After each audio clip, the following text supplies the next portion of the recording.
नमस्कार दोस्तों, मैं संतोष कुमार आपका स्वागत करता हूं हिंदी मंत्रा ऑनलाइन क्लासेस में। दोस्तों, आज हम बात करते हैं नागपुरी लोकगीत झूमर के बारे में। दोस्तों, झूमर से पहले जो टॉपिक है जो मैं पढ़ा रहा हूं अभी, उससे पहले और सारे टॉपिक पर जैसे डमकच, उदासी, पावस वगैरह सारे टॉपिक पर मैं वीडियो बना चुका हूं। अगर आप लोगों ने उसे नहीं देखा है तो डिस्क्रिप्शन बॉक्स में लिंक है, आप उसे वहां से जाकर देख सकते हैं। दोस्तों, एक बात और मैं आपसे आग्रह करता हूं कि अगर आप मेरे चैनल पर पहली बार आए हैं तो उसे सब्सक्राइब करना न भूलें, बेल आइकन अवश्य प्रेस करें ताकि जितनी सारी नोटिफिकेशन आए वो सबसे पहले आप तक पहुंच जाए। दोस्तों, आप सभी अपने दोस्तों के साथ अवश्य शेयर करें और लाइक भी करें। तो चलिए आज शुरू करते हैं आज का क्लास झूमर। दोस्तों, आप जैसा देख रहे हैं यहाँ कह रहा है कि झूमे के कर भाव से के लेके झूमर शब्द बनल है। बोलता है क्या जी कि जो झूमर जो शब्द है वह झूमने से बना हुआ है। जिस गीत संगीत में झुमाक देकर ताकत होके है आदमी को झुमा देता है और एक रस लाद देता है, उसी को झूमर कहते हैं। अब कहता है ऊके झूमर कहल जाला। बृहद हिंदी कोश कर अनुसार, जो बृहद हिंदी कोश है उसके अनुसार अगर देखा जाए तो कह रहा है कि झुमरी एक रागनी कर नाम मानल जायला। संभव आहे कि ओहे रागनी कर नाम नागपुरी में झूमर नाम से जानल जाला। यहाँ पे कहता है कि अगर हिंदी कोश में अगर देखा जाए तो झुमरी एक राग है, एक रागनी है, उसी को माना जाता है और उसी के नाम के हिसाब से कहता है कि नागपुरी में झूमर कहा जाता है। ठीक है दोस्तों, आगे हम बात करते हैं। आगे बोलता है कि नागपुरी में व्यवहार होए वाला झूमर राग कर मुद रूप से 3 उपभेद आए हैं। मतलब यह कहता है कि नागपुरी में व्यवहार होने वाला जो झूमर है वह मुख्य रूप से, मुद का मतलब मुख्य होता है, मुख्य रूप से 3 भेद माना जाता है। दोस्तों, पहला जनानी चाहे मर्दानी झूमर, जिसको हम स्त्री कहते हैं, मर्द जनानी या जनाना झूमर जो स्त्री का है, मर्दानी या मर्दाना झूमर जो मर्द का है, और एक होता है बांग्ला झूमर। दोस्तों, और यही जो है ये 3 इसके उपभेद माने जाते हैं। चलिए हम बात करते हैं सबसे पहले जनानी चाहे जनाना झूमर के बारे में। चलिए, यहाँ बोल रहा है कि जनानी झूमर नृत्य गीत मानल जाएला। जो जनानी झूमर है, ठीक है, जो जनानी झूमर है वो नाच का मेन रूप से नाच वाला माना जाता है। पुराना काल में ई खाली जनाना मनक राग नृत्य रहे, जनानी झूमर के अग्नय भी कहल जाला। यहाँ कहता है जो पुराना काल में, प्राचीन काल में जो है सिर्फ खाली, मैंने यहाँ पे सिर्फ कह रहा है, जो खाली वर्ड लिखा हुआ इसका मतलब हो गया सिर्फ, तो खाली सिर्फ जनाना का राग नृत्य माना जाता रहा है।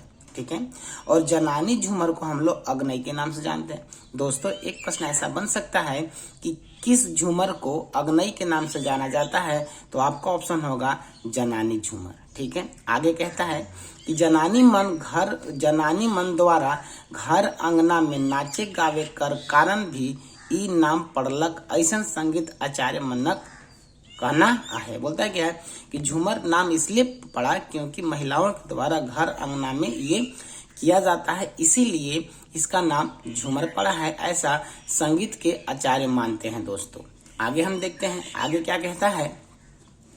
आगे बोलता है कि जनानी झूमर कर सार्थकता नाच कर संगे गावे का है। बोलता है कि इसकी सार्थकता तब है जब नाचने के साथ साथ गाते हैं लोग।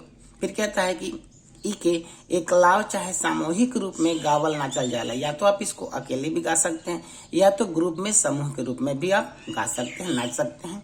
फिर कहता है कि पर्व त्योहार कर अवसर पर जब गावल बजवल जाला, ये जो है झूमर या तो पर्व त्योहार हो गया, फिर कोई ऐसा शुभ मुहूर्त होता है तो आप वो वहाँ पे गाया बजाया जाता है। फिर कहता है कि जब ये समूह में जब गाते हैं तो वैसी स्थिति में एक दल गीत कर कड़ी कर आगे करेला तो दूसर दल उ गीत की कड़ी कर दूसर चरण गावेला और दोहराता है। मतलब जो पहला दल वाला व्यक्ति होता है उस कड़ी को शुरुआत करता है और करना माने शुरुआत करता है, तो जो सेकेंड वाला होता है उसी कड़ी को आगे बढ़ाते हुए, उसके चरण को आगे बढ़ाते हुए गाता है और उसी लाइन को दोहराता है। दोस्तों, आगे कहता है कि प्रस्तुत राग जो है, जो राग हम लोग जिस राग के बारे में हम बात कर रहे हैं उसके बारे में कहता है कि जो प्रस्तुत राग है आषाढ़ द्वितीय से देवठान एकादशी कार्तिक शुक्ल पक्ष, जो कार्तिक का एकादशी शुक्ल पक्ष है तक मुद्र रूप से इस्तेमाल करल जाए है।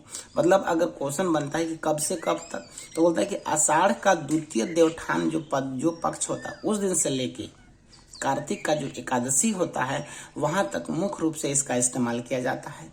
कब करते हैं, कौन कौन सा पर्व में करेंगे, तो बोलता है कि रथ मतलब रथ यात्रा, बहुरा, तीज, करम, जितिया, दसई, दिवाली, सोहराई जैसा अवसर पर एकर प्रस्तुत होखेला। फिर क्या कहता है, काल और ताल के अनुसार, माने काल और ताल के हिसाब से अगर हम देखें तो जनानी झूमर है उसके भी दो प्रकार के किस्म होगा। तो यहाँ पे कह रहा है कि काल और ताल के अनुसार, देखिएगा दोस्तों, काल और ताल ये दो चीज नोट कीजिएगा। काल और ताल का हिसाब से जनानी झूमर जो है उसका दो किस्म है। बोलता है कि झूमर कर किस्म राग रागनी आहे, बोलता है कि यहाँ अलग अलग है। तो पहला जो है वो काल के हिसाब से अगर हम देखें तब कहता है कि सांझा, झिंगफुलिया, अधरतिया, भिनसरिया, बिहनिया, मन कर एकर कालघत, जो कालगत है वो बेधक है। वो जो कालगत अगर हम भेद का बात करें काल के हिसाब से, समय के हिसाब से भाई अगर बात करें तो आपका यहाँ देख सकते हैं कि पहला सांझा है, झिंगफुलिया है, अधरतिया है, भिनसरिया और बिहानी, इसका भेद है। अगर ताल के हिसाब से अगर हम बात करें, काल और ताल के हिसाब से बात करते हैं, तब यहाँ पे क्या कहता है कि जो ठड़िया है, पहला क्या है, तो पहला जो बोल रहा है वो ठड़िया है, दोहरी इखारिया है, लहसुआ है, लुजरी है, झुमटा है, और एक और कह रहा है कि खेमटा और डंडई धारा, ये तालगत भेद बताया जाता है। यानी ताल और काल के हिसाब से अलग अलग इसका भेद बताया जाता है। संगीत के जो आचार्य है वो ऐसा मानते हैं कि जैसे जैसे रात कर समय चढ़ते जाएला, माने जैसे जैसे रात बीतते जाता है वैसे वैसे गीत कर राग और ताल बदलते जाता है। गीत का जो राग है और ताल है वह बदलते जाता है। ठीक है दोस्तों, आगे कह रहा है कि जनानी जो होती हैं झूमर कर परंपरागत, जितना भी झूमर है उसके जो परंपरागत राग में कुछ शब्दों का जुड़ाव होता है, जैसे हो रे, हाय रे, हो रे गोया, गे सजाइन, गे सजनी, सजनी है, फिर गे दूती, गे सांवरो, ए गोई राम जैसन जो संबंध बोधक जो होते हैं शब्दों का प्रयोग किया जाता है और उसी गीत की कड़ी में या तो शुरू में या फिर उसके आखिरी में जोड़ा जाता है। ठीक है दोस्तों, अब हम उसके कुछ उदाहरण का हम बात कर लेते हैं कि ऐसा कुछ उदाहरण है जिसे हम देखकर जान सकते हैं कि ये झूमर है। दोस्तों हम आगे बढ़ते हैं। कहता है कि केकर भींजे लाल पगड़िया और गंगा जल, केकर भींजे लंबी केस गंगा जल। यहाँ पे पूछता है क्या जी कि केकर भींजता है, ऐसा कौन है जिसका लाल पगड़ी भींज जाता है गंगा जल, और केकर है वो लंबी केस भीगता है। तब कहता है जो सेकेंड दल वाला होता है वो उस राग को आगे बढ़ाते हुए गाता है कि छैला के भींजे लाल पगड़िया गंगा जल, सांवरों के भींजे लंबी केस गंगा जल। अब यहाँ पे देखिए कह रहा है कि जो छैला है, मैंने जो लड़का है, जो उस गीत का नायक है, उसका लाल पगड़ी भीग जाता है। ठीक है, और जो सांवरों हैं उनका लंबी लंबी जो केस है वो भीग जाता है। तो दोस्तों ये आपका हो गया झूमर। एक और अगला एग्जाम्पल हम देखते हैं और उसको समझने का प्रयास करते हैं। यहाँ पे क्या कहता है कि कहवा जन्म ले चांद सूरज हरि नागर, कहवा जन्म जगन्नाथ हरि नागर। ये बोलते हैं कि जो चांद और सूरज हैं वो कहाँ जन्म लिए हैं और कहाँ जन्मे हैं जगन्नाथ, ये पूछ रहा है। तो उसका जो दूसरा दल वाला लोग है वो गाता है कि आकाश से जन्म ले चांद सूरज, जो आकाश में है वो चांद सूरज जन्म ले चुके हैं हरि नागर। ठीक है, आगे कहता है कि केहू सजल जगन्नाथ, यानी जो केहू सेवलय यानी कि जो शिवालय है उसके जगह पे है वो। ठीक है, ये जगन्नाथ के बारे में कहता है। तो दोस्तों ये आपका हो गया, इस तरह से जो एग्जाम्पल है वो आपका जनानी या जनाना झूमर है उसके एग्जाम्पल है। अगला देखते हैं हम लोग मर्दानी या मर्दाना झूमर। ठीक है दोस्तों, देखते हैं। बोलता है कि मर्दानी झूमर मर्दाना मना नृत्य गीत है, कि मतलब जो मर्दानी झूमर है वो मर्द लोगों के लिए है। जनानी झूमर जहाँ कोमल और अनुदात स्वर में गावल जाला हुआ है, मर्दाना झूमर गावन उच्च और गंभीर स्वर में गावल जाता है। कहता है जो जनानी झूमर होता है उसका जो स्वर होता है वो कोमल होता है और अनुदात होता है, लेकिन मर्दाना झूमर का अगर हम बात करते हैं तो इसका जो स्वर होता है वो उच्च होता है और गंभीर होता है। ठीक है, और उसी के हिसाब से इसको लोग गाते बजाते हैं और लोग नाचते भी हैं। आगे क्या कहता है कि इकर में राग के लंबा खींचल जाता है, इसका जो राग है उसको लोग लंबा खींचते हैं। ठीक है, तब क्या कहता है कि इकर में राग के खींच के लंबा करे कर परंपरा आहे, जेकर में इकर प्रभाव देरी तक बनल रहे। यानी कि इसका जो राग है उसको लंबा खींचते हैं और जिसके चलते इसका जो राग है वो देर तक गूंजता रहता है। डॉक्टर कुमारी बसंती जो हैं वो मर्दानी झूमर को पहाड़ी घाघ का नाम देती हैं। पहाड़ी घाघ का मतलब होता है जलप्रपात, यानी जिस तरह जलप्रपात पहाड़ों से गिरते हुए आवाज करती है और लंबे समय तक आवाज गूंजता है, उसी तरह जो मर्दानी झूमर है उसका भी आवाज गूंजता रहता है स्वर को ऊंच करने से। आगे कहते हैं कि इकर गायन में जो इसका गायन का समय है वह है कि जो जनानी झूमर कर होवेला, मतलब इसका भी समय वही माना जाता है जो जनानी झूमर का माना जाता है।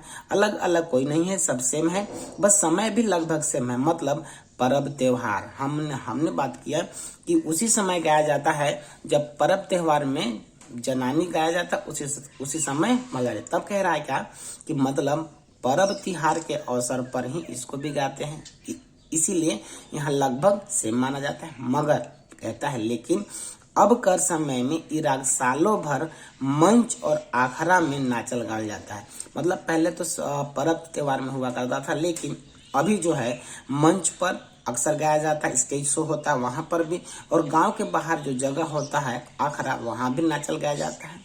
आगे कहता है कि इकर में कली के छोड़ के कौनो और स्त्री चाहे जनाना कर शामिल हो गए उचित नहीं मानल जाला। यहाँ पे कहता है कि जब मर्दानी झूमर होता है उस समय एक कली होती है। कली का मतलब ये होता है कि एक विशेष राग को जानने वाली महिला होती है जो सिर्फ उसी राग के बारे में उसको एक विशेष जानकारी होती है, और वो जो पुरुष लोग हैं उनके साथ वो नाचती गाती है। लेकिन इसमें नचनी जो होती है, ठीक है, यानी कली होती है, उसको छोड़ के किसी भी स्त्री को इस झूमर में अलाउ नहीं दिया जाता है, उसको ठीक नहीं माना जाता है। कली जो होती है, कली के बारे में कहता है, देखेंगे दोस्तों, बोलता क्या है, कली भी खाली झुमराहा दल कर नेता कर साथ ताल और रिदम संगे नाचे लगावेला। मतलब जो कली होती है दोस्तों, जिस कली का हम बात कर रहे हैं, जो विशेष राग की ज्ञाता होती है, वो जो मेन होता है, उस दल का जो मेन होता है उसी के साथ ताल पर नाचती और गाती है। लास्ट लाइन में कहता है कि कली के आखरा कर शोभा माना जाला और ये नाच गान में महारत रखेला। कहता है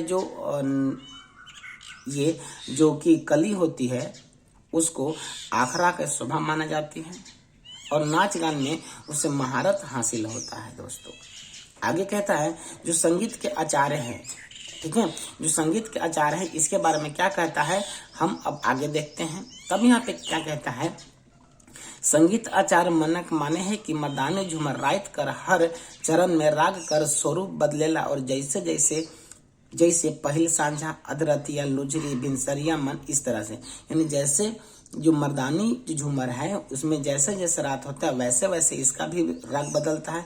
उसी तरह जैसे जनानी झूमर बदलता था, तो यहाँ पे देखिए भिनसरिया है, लुझरी दिया हुआ है, अधरतिया है, इस तरह से इके गावे के समय में। अब देखेंगे दोस्तों कुछ यहाँ भी जो संबंध सूचक शब्द हैं उसको भी जोड़ा जाएगा। तो कौन कौन जोड़ा जाएगा आप यहाँ पे देख सकते हैं, यहाँ पे रेखांकित है, हाय रे हाय रे हाय रे, राधे राधे राधे, गे सजनी, दैया रे जैसा शब्द का उच्चारण किया जाता है। दोस्तों यानी कि अगर सपोज किया जाए कि अगर हमें पहचानने नहीं आ रहा है कि यह झूमर कौन सा है, तो इन शब्दों का हम अगर इस्तेमाल करें या इन शब्दों को याद कर ले तो हम उसे आसानी से परीक्षा में पकड़ सकते हैं। आगे हम देखते हैं दोस्तों, यह कहता है कि अगर इन शब्दों का उच्चारण अगर हम कर दें, अगर इन शब्दों का उच्चारण हम कर दें तो उस गीत में विशेषता बढ़ जाता है, जिसके चलते उसमें मधुरता चल आवेला, मतलब उसमें मधुरता आ जाता है। जनानी झूमर का प्रस्तुति स्थल घर अंगना है के, जो जनानी झूमर है उसका प्रस्तुति का मन उसको नाचने का जो जगह है वो घर का अंगना होता है। लेकिन वहीं अगर हम मर्दानी झूमर का बात करें दोस्तों तो गांव का बाहर का जो स्थल होता है जिसको आखड़ा कहते हैं वहां पर होता है। और वैसे तो एक सालों भर प्रस्तुति होता है दोस्तों। ये कोई पर्व त्योहार पहले जमाने में माना जाता था, लेकिन अभी के समय में सालों भर इसकी प्रस्तुति होती है। ठीक है। लेकिन अगर बात किया जाए, लेकिन अगर धार्मिक स्थल अगर हम बात किया जाए कुछ ऐसे चीज, तो बोलता है कि धार्मिक या सामाजिक पर्व त्योहार या उत्सव में भी इसका नाच गान विशेष महत्व रखता है दोस्तों। ठीक है। लास्ट में कहता है कि इकर जो गायन है बगरा रूप में रात पहर कर किया जाता है। ठीक है। और इसका जो राग भाषा है और ठाव कर आधार एकर भेद या उपभेद देखल जा सकता है। ठीक है दोस्तों, इसका भेद या उपभेद भी आप उसको देख सकते हैं। चलिए तो हम इसके कुछ उदाहरणों से समझते हैं कि जनानी और मर्दानी जो अलग अलग है उसमें क्या अंतर है। और सब अब हम देखते हैं जो मर्दानी झूमर है उसके उदाहरण के बारे में। पहला उदाहरण कहता है कि कौने कसूरे दैया बिछुलय मोरे पिया, कौने कसूरे दैया बिछुलय मोरे पिया, और एको क्षण लागत नहीं बेसे छोड़ी रख दले दूर देसे, घरे अंगना सुन पंजरा में लागे घुन, दहत जे मदन हमसे छड़ी राखल दूर देश। कहता है दोस्तों कि ऐसा, इसका मीनिंग मैं आपको बता दूं। कहता है कि ऐसा कौन सा कसूर हो गया जिसके चल, देखिए दैया शब्द आ गया, तो ऐसा कौन सा कसूर हमसे हो गया जो हमारे पिया मेरे जो हस्बैंड है, मेरे जो साजन है वो हमसे बिछुड़ गए हैं। एको क्षण एक पल भी बेस नहीं मिल अच्छा नहीं लगता है, एक भी क्षण हमें अच्छा नहीं लगता है, ऐसा कह रहा है। फिर कहते छोड़ी रख लें दूर देश से, और हमें दूर देश में अकेले छोड़ दिए हैं। घर अंगना सब सुन लगता है, और शरीर का जो पसली जो मन है उसमें घून लग जा रहा है। दहत जे मदन हमसे, दहत माने जलते हैं, मदन माने कामदेव, जो कामदेव जो भगवान है वो हमसे जलते हैं और छोड़ी रख ले दूर देश से, और हमको छोड़ के दूर देश में हमको छोड़ दिए। तो इसे यह जो है दोस्तों ये मर्दानी झूमर का एग्जाम्पल हो गया। अगला देखते हैं, बोलता है कि अति चंचल मन तनिको न थीर, कठिन समय कली धरे नहीं धीर, दया करू रघुबीर। यहाँ भी एकदम सेम कहता है, जो मेरा मन है एकदम चंचल है, थोड़ा सा भी वो थीर अस्थिर नहीं रह पा रहा है। समय के कठिनाई को आप देखिए, हमको धीर यानी धैर्य नहीं रह रहा है। हे रघुबीर, हे प्रभु, हम पे आप दया कीजिए। अगला एग्जाम्पल में क्या कहता है दोस्तों, हम उसको देखते हैं। फूटी गेले कुंभ भिंजल अंगसारी, हे गिरधारी टूटे गेले मणि के हारी, समुटी गलही से कठिन अंकवारी, हे गिरधारी मस्कत जरद किनारी। बोलता है कि यहाँ पे कि भगवान को बोलता है कि हमारा जो कुंभ है, मिट्टी का घड़ा है जिसमें पानी लेके जा रहे थे, वो फूट गया है, जिससे मेरा सारा अंग सारा शरीर भीग गया है। हे गिरधारी, यानी श्री कृष्ण जब गोपियों के संग उसके मटके फोड़ दिया करते थे तब का बात है। टूटी गेले मणि के हारी, जो मन का जो मन मतलब मणि दोस्तों, मणि जो है बोलता है कि उसका हार जो मैंने पहना था वो टूट गया है। और वो समूटी गहली की कठिन अलंकारी, हे गिरधारी मकसद जरधारी। तो यहाँ पे देख सकते हैं दोस्तों, इसी तरह से बोलता है कि जितने समेटे हुए थे वो सारा हो गया और कठिन समय हो गया। तो इस तरह से आप देख सकते हैं कि यह जो एग्जाम्पल है आपका मर्दानी झूमर का है। आगे देखते हैं बांग्ला झूमर के बारे में। बांग्ला झूमर में कहता है कि ई पुरुष प्रधान नृत्य के, माने ये जो बांग्ला झूमर है वो पुरुष का ही मेन रूप से माना जा रहा है। इकरो में मर्दानी झूमर कर वाद्य यंत्र मानल जाल बजवाले। तो जैसा जो वाद्य यंत्र है मर्दानी झूमर में हम बजाते हैं, वैसा ही वाद्य यंत्र हम बांग्ला झूमर में बजाते हैं। वाद्य यंत्र मन बगरा बंगला शैली कर होवे ना, यहाँ का जो वाद्य यंत्र होता है वो बंगला का जो शैली होता है उसके हिसाब से होता है। घर अंगना का दलान में एक प्रस्तुति किया जाता है। जो घर अंगना होता है उसका जो दलान होता है वहाँ पे उसकी प्रस्तुति होती है। तो जैसे कि नाम से जानल जाता रहे कि एक में बांग्ला संस्कृति और भाषा का प्रभाव जबरदस्त है। बोलता है कि जैसा नाम है वैसा ही इसका जो भाषा है और राग है उसका जबरदस्त प्रभाव हमको देखने को मिलता है, और उसी की जो संस्कृति है वो झलकती है। आगे क्या कह रहा है कि संस्कृति झलकता है। नाच बाजा वेशभूषा कपड़ा लत्ता और अलंकार नाच शैली जो है वह इसी का अलग विशेषता होता है, जो कि इसका सीधा सीधा प्रभाव जो है वह संस्कृति से जोड़ेला। बोलते इसका जो सीधा सीधा प्रभाव होता है वह बांग्ला संस्कृति से जोड़ता है। अगर सामान्य नागपुरी झूमर जो होता है, ठीक है, तो बोलते हैं सामान्य नागपुरी झूमर से इकर भेद कला और शैली में नजर से जुदा आया, मतलब थोड़ा बहुत का अंतर होता है, वो मतलब अलग अलग शैली में होता है। बोलता है कि इकर में श्रृंगार विरह और रास कर भाव बगरा देखे के मिलेला। बगरा मतलब उसके बिना, मतलब इसमें श्रृंगार विरह और रास के अभाव में ही उसका देखा जाता है।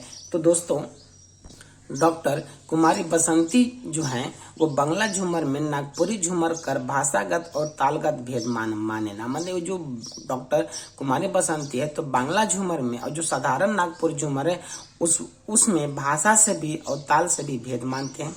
एकर में जो ताल बजायल जाएला ओकर बांग्ला ताल कहल जाएला। जो नागपुरी में बजाया जाएगा दोस्तों उसको नागपुरी ताल कहेंगे। बांग्ला में जो ताल बजाया जाएगा दोस्तों उसे बांग्ला ताल कहल जाता है। और एकर गायन के समय भी पर्व त्योहार ही समय बताया जाता है। इसका भी जो होता है जो समय वो पर्व त्योहार ही माना जाता है। और एकर में गायन का जो स्वर होता है वो उच्च होता है दोस्तों। जो बांग्ला स्वर होता है, जो नागपुरी है, जो गीत है, जो झूमर है, बांग्ला झूमर है, वह उसका भी उच्च जो है स्वर उच्च माना जाता है। और चरण कर शुरुआत में इसका जो जैसे ही शुरुआत होगा लाइन उसमें ओ हो, ठीक है, हो ओरे हाय शब्दों का प्रयोग किया जाता है। ठीक है दोस्तों, अब हम उसके उदाहरण से समझते हैं कि आखिर कैसे होता है। चलिए, तो यहाँ पे हम उदाहरण हम देख सकते हैं। पहला एग्जाम्पल में क्या कर रहा है कि आमी तोयना। अब देखिए, अब तुरंत हम इसको देख सकते हैं कि ये जनाने मर्दाने झूमर नहीं, ये बांग्ला झूमर है, क्योंकि यहाँ बांग्ला शब्दों का प्रयोग गया है। तो आमी तोयना देख ली झांसी गो न मन मानेर जले सावन मासे ते जेनो झूरे गिरी झरना तुम्हें आभार होइल ना गुरुजन लाज भय कुलशील समुदाय मान अपमान परान तुम सम गणिना। तो दोस्तों यहाँ पे जो पहला ही शब्द है उसके हिसाब से आप पहचान लेंगे कि यह जो है वो बांग्ला झूमर का बात है। आगे कहता है, एक और एग्जांपल देखते हैं हम। कहता है कि होई है वीर प्रवसनी के न माता उदासनी और तुम्हार हिया देखी शोका कुल दीबो चापा फूल और दूर करो माँ अंतरिशूल। यहाँ पर भी देखिएगा, इसमें भी आह्वान है, वो किसका है? तो यहाँ पे क्या कर रहा है कि तोमार, यहाँ देखिए तोमार वर्ड आ गया। तोमार वर्ड से भी तुरंत आप पहचान लेंगे कि यह बांग्ला झूमर का है। दोस्तों इस तरह से तीनों झूमर जनानी मर्दानी और बांग्ला झूमर के बारे में भली भांति समझा दिया है। मुझे उम्मीद है कि आप सभी को सब कुछ सही समझ में आया होगा। दोस्तों एक आग्रह फिर से है कि अगर आप मेरे चैनल पर पहली बार आए हैं तो उसे सब्सक्राइब करना बिल्कुल ना भूलें, बेल आइकन को प्रेस कर दें। दोस्तों के साथ आप शेयर भी करें और लाइक भी करें। दोस्तों एक बार और मैं बोल दूं कि अगर अब तक मेरे पिछले वाले वीडियो मतलब झूमर के अलावे जो भी टॉपिक है उन सभी पर मैं वीडियो बना चुका हूं। अगर आपने नहीं देखा है तो डिस्क्रिप्शन बॉक्स में जाएं, वहां से लिंक लेकर आप उसे जरूर देखें। दोस्तों वीडियो देखने के लिए आप सभी का बहुत बहुत धन्यवाद।